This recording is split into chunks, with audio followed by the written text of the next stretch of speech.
எல்லோருக்கும் அன்பு வணக்கம். உங்களோடு மகாலட்சுமி. எப்பொழுதுமே நாங்கள் வாழ்க்கையில் பார்த்தோம் என்று சொன்னால், இந்த தொடர்பாடல் ஒருவரோடு ஒருவர் தொடர்பு படுதல் கொஞ்சம் சிரமமாக இருக்கும். இப்போ நீண்ட கால நண்பர்கள், நிறைய நாள் பழகினவங்க அல்ல நல்ல நெருக்கமானவர்களை தவிர வேறு ஆட்களோட கொஞ்சம் எங்களுக்கு வேலை இடங்களோ இல்லை வாழ்க்கையில் புதுசாக போகும் பொழுதோ எங்களுக்குள்ள ஒரு முரண்பாடு வர ஆரம்பித்து விடுகின்றது. அதில் இருந்து நாங்கள் எப்படி வெளியில் வர்றது, அதை பற்றி நாங்கள் விளங்கி கொள்றதுக்காகத்தான் இந்த கருத்தை நான் சொல்கின்றேன். இது என்னுடைய அனுபவத்திலும் இருந்து நானும் செய்து கொண்டு இருக்கின்றதை உங்களோடு நான் பகிர்ந்து கொள்கின்றேன். இப்போ நான் வேலையிடத்தில், உதாரணத்துக்கு வேலையிடத்தில் ஒரு ஆளோடு நான் என்னுடைய சீனியரோ இல்லை என்னட்ட ட்ரைனிங்குக்கு வர்றவங்களோ இல்லை என்னுடைய பாஸாக இருக்கலாம், யாராக இருக்கலாம், அவங்களுக்கும் எனக்கும் இடையில் ஒரு கேப் இருக்க ஆரம்பிக்கும், ஒரு இடைவெளி. நான் சொல்கிறது அவங்களுக்கு புரியாது, அவங்க சொல்கிறது எனக்கு புரியாது, ஒரே பாஷையாக தான் இருக்கும். அந்த லாங்குவேஜ், அந்த புரிதல் வேறு மாதிரி இருக்கும். இப்போ இந்த இடைவெளியை நாங்கள் குறைத்து நெருக்கமாக அது புரிதல் உண்டாவதற்கு என்ன செய்யலாம்? முதலாவது ஏன் அந்த இடைவெளி வருகின்றது என்பதை நாங்கள் பார்ப்போம். இப்போ பாருங்கள், எங்களுடைய இந்த உடம்பில் சாதாரணமாக நாங்கள் ஒரு உதாரணத்துக்கு ஒரு ரோட்டில் காரோட போகிறோம். எங்களுக்கு காரோடவே தெரியாது. முதல் காரோட போகிறோம், பழகிறோம் என்று சொன்னால் அந்த சாலை விதிகள், இந்த ரோட்டில் என்னென்ன ரூல்ஸ் இருக்குது, ட்ரைவ் பண்ணிக்கல சிக்னலை பார்க்கணும், மற்ற அந்த சைனுகள் இருக்குது, இதுகள் எல்லாத்தையும் படித்து பாஸ் பண்ணி பிறகு இந்த லைசன்ஸ் எடுத்து அதுக்கான கால வரைமுறைகள் இருக்குது, எல்லாத்தையும் பார்த்து தான் பிறகு காரை ரோட்டில் எடுத்து பயிற்சியெல்லாம் முடிச்சுட்டு தனியாக ஓட முடியும். இல்லை எனக்கு பிடிக்கலை, எனக்கு அப்படி செய்யலாதுன்னா பெஸ்ட்டு காரில் இந்த பஸ்ஸில் போகலாம், இல்லை டாக்ஸி அடித்து ஊபரில் போகலாம். ஆனால் நாங்களே வாகனத்தை செலுத்தி போக வேண்டுமாக இருந்தால் சாலை விதிமுறைகளை பின்பற்றித்தான் ஆக வேண்டும். அதே போல் அதை இங்கே கொண்டு வந்தால் வாழ்க்கையில் நாங்கள் ஆனந்தமாகவும் மகிழ்ச்சியாகவும் இருப்பதற்கு சில விடயங்களை நாங்கள் செய்துதான் ஆக வேண்டும். பாருங்கள், இந்த அழகான ஒரு நாட்டில், வெளிநாட்டில் நாங்கள் இலங்கையிலேருந்து வந்திருக்கிறோம். இந்த நாட்டில் எல்லா வசதிகளும் இருக்குது. எல்லாமே சாப்பாட்டுக்கு, துணிக்கு, காசு பணத்துக்கு, வீட்டு எல்லாத்துக்கும் வசதி இருக்குது. எல்லாமே நிரம்பி இருக்குது. எல்லாம் நிரம்பி இருந்தும் ஏன் முகத்தில் ஒரு வேதனை, ஒரு கவலை, ஒரு ஸ்ட்ரெஸ், ஒரு இயலாமை, ஒரு விரக்தி? ஏன் அப்படி இருப்பான்? என்னத்துக்காக அப்படி இருக்கணும்? அப்போ மகிழ்ச்சியாக இருக்கிறதுக்கு என்னென்ன செய்ய வேண்டும்? முதலாவதாக மகிழ்ச்சியாக இருக்கிறதுக்கு நாங்கள் விரும்பணும். நான் மகிழ்ச்சியாக இருக்கணும். மகிழ்ச்சி இல்லாமல் இருக்கிறேன்ன்றது முதல் தெரியணும். அப்போ தான் மகிழ்ச்சியாக இருக்க முடியும். இல்லை நான் நல்ல சந்தோஷமாக இருக்கிறது. எப்படி இருக்கிறீங்க? இருக்கிற நேற்று பார்த்த மாதிரி இருக்கா, பார்த்தா என்ன அப்படின்ட்டு பாருங்க. அப்படியான ஒரு வெறுப்பான, எப்படி இருக்கிறீங்க, என்ன சாப்பிட்டீங்க, எதை சாப்பிட்டேன், ஏதாவது சொன்னதுக்கு ஒரு தேங்க்யூ, ஒரு நன்றி ஒன்றுமே இல்லை. ஒரு விதமான வெறுப்பான ஒரு பேச்சுகளெல்லாம் இருக்கு. அப்போ இந்த நேரங்களில் நாங்கள் ஒரு ஆனந்தமாகவும் ஒரு மகிழ்ச்சியாகவும் இருப்பதற்கு என்ன செய்யணும்? நிறைய முறைகள் இருக்குது. அதில் வேறு வீடியோக்குள்ளே சொல்லிடுறேன். இன்றைக்கு நான் என்ன நிறைய விஷயங்கள் செய்யலாம், அதில் ஒன்றை சொல்லிடுறேன். முதலாவதாக என்னன்னு சொன்னால், மகிழ்ச்சியாக இருக்க வேண்டுமாக விரும்புபவர்கள், இருக்க விருப்பமாக இருந்தால் சாய்ஸ் எங்கிட்ட தான். என்ன பண்ணணும்ட்டா, இந்த ஒரு தியரி, இந்த சாலை விதிகளில் தியரியை பயன்படுத்துகிற மாதிரி ஒரு தியரி இருக்குது. இந்த உடம்பு இருக்குது இல்லையா, இந்த உடம்பு பிறக்கும் பொழுது இப்போ நாங்கள் ஒரு ஃபோனை வேண்டும் பொழுது அந்த ஃபோனுக்குள்ளே ஒரு இந்த ஃபோன் இவ்வளவு கிகாபைட், இந்த ஸ்பீட் இது இப்படி தானே அந்த ஃபோனுக்கு ஒரு அளவுகோல் இருக்கும். அது மாதிரி இந்த உடம்பு பிறக்கும் பொழுது பிணி, மூப்பு, சாக்காடு என்ற 3ம் இருக்கும். எல்லாருக்குமே, இந்த பிறக்கிற அத்தனை உயிர்களுக்குமே இருக்கு. இந்த உடம்பு பிறந்தால் அதுக்கு ஒரு நோய் வரும் போகும். பிணி, மூப்பு முதுமையாக இருக்கும். இப்போ நான் 1 வயசில் 2 வயசில் 5 வயசில் இருந்ததுக்கும் இப்போ இருக்கிறதுக்கும் ஃபோட்டோவை பார்த்தா நான் சொல்லுவேன், நான் வேறு மாதிரி இருக்கும். அது முதுமைக்குள்ளே போய்கொண்டிருப்பான், உடம்பு மாறிக்கொண்டிருக்கும். பிணி, மூப்பு, கடைசியாக ஒரு நாளில் சாக்காடு வரும். இந்த 3க்குள்ளையும் தான் இந்த வாழ்க்கையை அற்புதமாக நாங்கள் வாழ்ந்து கொண்டு இருக்க வேண்டும். தெரியும் அது நடக்க போகுது, ஆனால் இங்கே வாழ வேண்டும். சரியா? இது ஒரு விஷயத்தில் அப்படி வச்சுக்கொள்வோம். ரைட்.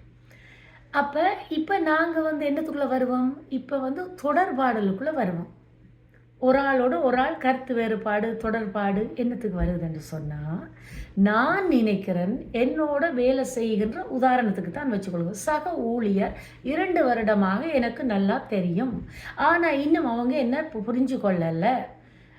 ஒரே இடத்துல ஒர்க் பண்ணுறோம், என்னை அவதூறாக என் மேலதிகாரிகிட்ட சொல்லி வைக்கிறாங்க, இல்லை அவரை பற்றி நான் அவதூறாக நினைச்சிருக்கிறேன். அப்போ 2 பேருக்குமே ஒரு மிஸ்கம்யூனிகேஷன் இருக்குதுன்னு வச்சுக்கொள்வோம். உதாரணத்துக்கு வீட்டிலையும் வச்சுக்கொள்ளலாம், எங்கே வேணால் வச்சுக்கொள்ளலாம். மிஸ்கம்யூனிகேஷன் இருக்கிற இடத்த பார்த்துக்கொள்ளுங்க. ஏனென்று சொன்னால் நாங்கள் பார்க்குறது இந்த ஒரு உடம்பு மட்டும்தான். 5 உடம்புகள் இருக்கின்றன, 5 உடைகள், 5 சட்டைகள், எப்படி வேணாலும் வச்சுக்கொள்ளுங்க விளங்குறதுக்கு. நான் வச்சுக்கொண்டேன்னா எனக்குள்ள 5 பேர், 5 மகாலட்சுமி இருக்கிறாங்க. கண்ணுக்கு தெரிகிற மகாலட்சுமி இந்த ஒரு மகாலட்சுமி, இன்னுமுண்டு. அவங்களுக்கு பேர், கண்ணுக்கு தெரிகிறவங்களுக்கு பேர் அன்னமய கோஷம். சாப்பாடு முழுக்க சாப்பாடு இல்லாட்டி இந்த உடம்பு செத்துரும். அன்னமய கோஷம். அடுத்தது பிராணமய கோஷம், மனோன்மய கோஷம், விஞ்ஞானமய கோஷம், ஆனந்தமய கோஷம். இதெல்லாம் நீங்கள் பாடமாக்க தேவையே இல்லை. விஷயத்தை விளங்குனா சரி. எனக்கு இது பாடமே இல்லை. நான் இப்போ சொல்கிறதுக்காக தான் இதெல்லாம் நான் பாடமாக்கினேன். இது பாடமே வர வேண்டிய அவசியம் இல்லை. ஒரு தாய் அவளுடைய குழந்தைய அரவணைத்து கொஞ்சி மகிழ்கிறதுக்கு முதல் காலை கொஞ்சணும், பிறகு இந்த வலது கையை, அப்புறம் இடது, அப்படிலாம் இல்லவே இல்லை. தாயாக இருந்தால் இந்த குழந்தைய வரடி எடுக்கலையே அவளுக்கு அந்த தியரி அப்படியே கடன்னு ப்ரோக்ராம் பண்ணப்பட்டுரும். அதெல்லாம் சொல்ல வேண்டிய அவளை போய் மேடையில் சொல்லணுமா இருந்தால், இன்னொரு இடத்துல சொல்லணும் போல் இருந்தால், பிறகு பிள்ளையை கவனிங்க, அவட முகபாவத்தை பாருங்கள், பிள்ளை அழப்போகுதா, பால் வேணுமா, அப்படியெல்லாம் சொல்லிகிட்டே அதுக்கு பிறகு அணையுங்கன்றெல்லாம் சொல்லுவாள். தாய்க்கு அதெல்லாம் சொல்ல வேண்டியதில்லை. அவங்களுக்கு சொல்லும் பொழுது தான் இதெல்லாம் பாடமாக்க வேணும். நான் சொல்ல நீங்கள் எதுவுமே பாடமாக்க வேண்டாம். சொல்கிற விஷயத்தை, அந்த கருத்தை, அதுக்குள்ளே உள்ளே இருக்கிற அந்த சாரை மட்டும் எடுத்துக்கொள்ளுங்க. இந்த மேலே தெரிகிற உடம்பு அன்னமய கோஷம். இந்த ஆளும் எதுக்கு தெரிகிற ஆளுடைய அன்னமய கோஷமும் தான் இப்போ கனெக்ட் பண்ணுது. அவங்க 2 பேரும் அன்னோன் பர்சன், தெரியாது. இந்த அன்னமய கோஷத்தை வச்சுத்தான் உள்ளே இருக்கிற 4 பேரும் தான் இந்த அன்னமய கோஷம் மூலம் தொடர்பு படுகின்றார்கள். இந்த உள்ளே இருக்கிற 4 பேரும் மனோன்மய கோஷம், விஞ்ஞானமய கோஷம், பிராணமய கோஷம், ஆனந்தமய கோஷம், அவ்வளவு பேரும் தான் இந்த அன்னமய கோஷத்தின் மூலம் பேசுகிறாங்க. அப்போ உள்ளே இருக்கிற ஆக்களை தெரியாது. மேபி பெத்த பிள்ளையாக இருக்கலாம். ஒரு குறிப்பிட்ட வயசுக்கு மேலே நமக்கும் அந்த பிள்ளைக்கும் ஒன்றுமே ஒத்து வராது.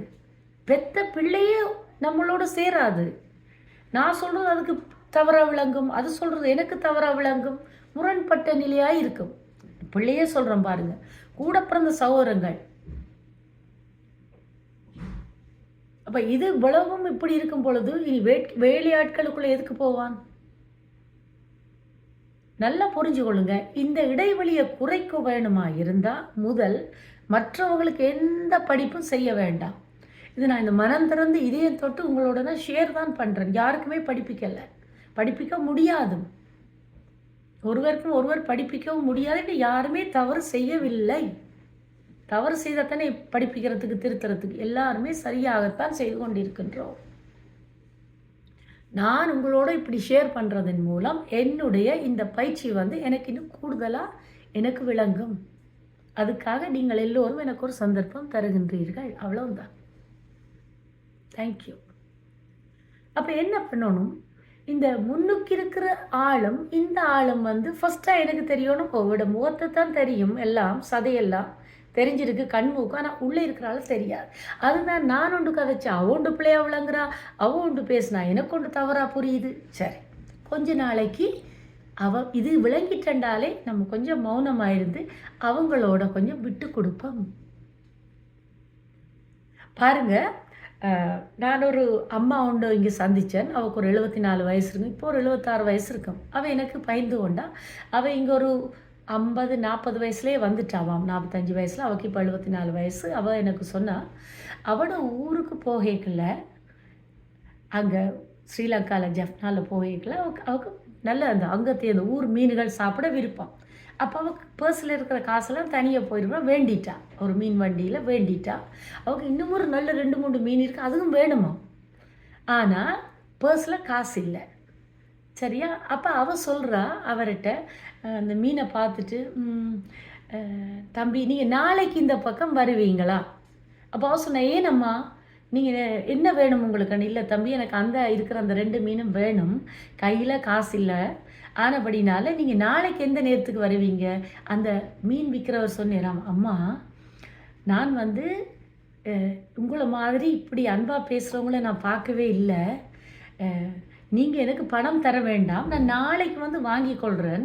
உங்களோட வீடங்கன்னு சொல்ல வேண்டாம், இத்தனை மணிக்கு இதில் வருவேன், நீங்கள் பணத்தோடு வாங்க, இதை எடுத்துக்கொண்டு போங்க. அப்போ அவ சொன்னாவா, ஐயோ தம்பி, நான் பணம் கொடுக்காம வேண்ட மாட்டேன். இன்னும் இப்படி நம்புறாய், நான் ஏமாத்திட்டா என்று அவள் கேட்க, அவர் சொன்னேராம், இப்படி அன்பாக மதிப்பாக பேசுகிற உங்கள்கிட்ட எப்படியம்மா நான் அப்படி உங்களை தவறாக என்னால் நினைக்கவே முடியலை. நீங்கள் செய்யவும் மாட்டீங்க. அப்படி நீங்கள் செய்தாலும் எனக்கு உங்களை எந்த வருத்தமும் வராது. ஏன்னா நீங்கள் இப்படி பேசுகிற பேச்சு எனக்கு அவ்வளவு மனதில் அவ்வளோ ஒரு ஒரு என்னுடைய அந்த தொழிலுக்கே ஒரு ஏதோ ஒரு சந்தர்ப்பம் கிடைச்சி ஆனந்தமாக இருக்குது என்று சொல்கிறேன். அப்போ பாருங்கள், நாங்கள் ஒருவனோட இனிமையாக பேசும் பொழுது அவருக்கு இவ்வளோ ஒரு ஆனந்தமாக இருக்குது. அவ்வளோ ஒரு கஷ்டமான அந்த மீன் விற்கிற அவர் விற்றாதான் காசு, அந்த மாதிரி ஒரு நிலைமையில் அவரை ஃப்ரீயாக கொடுக்குறேன், இவ பணம் தராட்டியும் அவருக்கு ஓகேயாம் என்ற அளவுக்கு அந்த கதைக்கிற அந்த தன்மையான வார்த்தை அவரை எப்படி ஒரு ஒரு இவ்வளோ ஒரு ட்ரஸ்டையும் நம்பிக்கையும் ஏற்படுத்தி இருக்கு. அப்போ ஒரு அன்பாக கதைக்கும் பொழுது மற்றவர்கள் எங்கள் மீது நம்பிக்கையும் மரியாதையும் அன்பும் செலுத்துறதுக்கு அவங்க ரெடி ஆகுறாங்க. அப்போ ஃபர்ஸ்ட் பர்சன் யார்? எங்களுடைய வாயிலிருந்து வர்ற அந்த வார்த்தைகள் தான். சரியா? அப்போ என்ன செய்யணும்னு சொன்னால், இது ஒரு கதையாக வச்சுக்கொள்வோம். இந்த ஸ்டோரி டன். அன்பாக பேசுறது. இப்போ நாங்கள் சாதாரணமாக எங்களுக்கு விளத்துறது ஒவ்வாமி ஆக்களுக்கிட்ட வந்தமெண்டா என்ன செய்கிறேன்டா, இந்த உடம்புக்குள்ளே மிச்சம் 4 பேரும் இருக்கிறாங்க. அப்போ என்ன பண்ணணும்? முதலாவதாக எங்களுடைய நிலைமை இந்த 4 பேர் இருக்கிறதுண்டெல்லாம் எங்களுக்கு விளங்காது. கோபமாக தான் வரும். எல்லாத்துக்கும் கோபம். எல்லாம் போனால் பேங்க்குக்கு போய் அடித்து பார்த்தா காணாமல் இருக்கும் காசு, அதுக்கு கோபம். டக்குன்னு கார் உடைக்கல ஸ்டார்ட் பண்ணாது, அதுக்கு கோபம். இல்லை வேலையில் ஏதாவது நடந்தால் அதில் கோபம். அது பிறகு அது சில நேரத்தில் ஏதோ ஒன்றுக்கு கோபம், ஸ்ட்ரெஸ் எல்லாம் வந்து கொண்டே இருக்கும். அப்போ நாங்கள் என்ன செய்யணும்? இந்த இடத்தை கண்டுபிடிக்கணும். ஏனென்று சொன்னால், அந்த சாலையோரத்தில் கொண்டு போய் அந்த சாலை விதிகளை பிடிக்குமோ பிடிக்கலையோ பல்ல கடிச்சிட்டு அந்த இன்ஸ்ட்ரக்டர் செய்கிறத சொல்லித்தரதை செய்தால் மட்டும்தான் சொந்தமாக கார் வேண்டி சுதந்திரமாக ஓட முடியும். ஓமா இல்லையா? ஆரம்பத்தில் வாயை மூடிட்டு அவர்கிட்ட எல்லாத்தையும் லிசன் பண்ணி தான் ஆகணும். எக்ஸாம் பாஸ் பண்ணணும். அதுக்கப்புறம் தான் நமக்கு பிடிச்ச மாதிரி காரை வேண்டி நமக்கு பிடிச்ச மாதிரி ஓடி எல்லாம் சந்தோஷமாக பிடிச்ச இடங்களுக்கு போக முடியும். ஆனால் லைசன்ஸ் எடுக்கணும். அது மாதிரி இந்த இடத்துல நாங்கள் வாழ்க்கையை ஆனந்தமாகவும் சந்தோஷமாகவும் வாழ வேண்டுமா இருந்தால் இந்த தொடர்பு கொள்றதுக்கு பயிற்சி எடுத்தே ஆக வேண்டும். இந்த வெளிநாட்டில் எல்லாம் வசதியாக இருக்குது. நான் அது திரும்ப திரும்ப சொல்லிட்டேன். இந்த இடத்துல வாழ்கிறதுக்கான அந்த மன அமைப்பையும் நாங்கள் உருவாக்க வேண்டும். உங்களுக்கு என்ன பிடிக்குமோ செய்யுங்க. என்ன பிடிக்குது? கொஞ்சம் மோலில் போய் ஒரு வாக் பண்ணணுமா பண்ணுங்க. இல்லை ஒரு கோயிலுக்கு போய் உங்களுக்கு ஒரு பிடிச்ச தெய்வத்தை கும்பிடணுமா கும்பிடுங்க. ஆனால் அதுக்கும் போதாமல் இருக்குது, அதுக்கு வீட்டை வந்தும் அதுக்கு காணாமல் இருக்குதாக இருந்தால்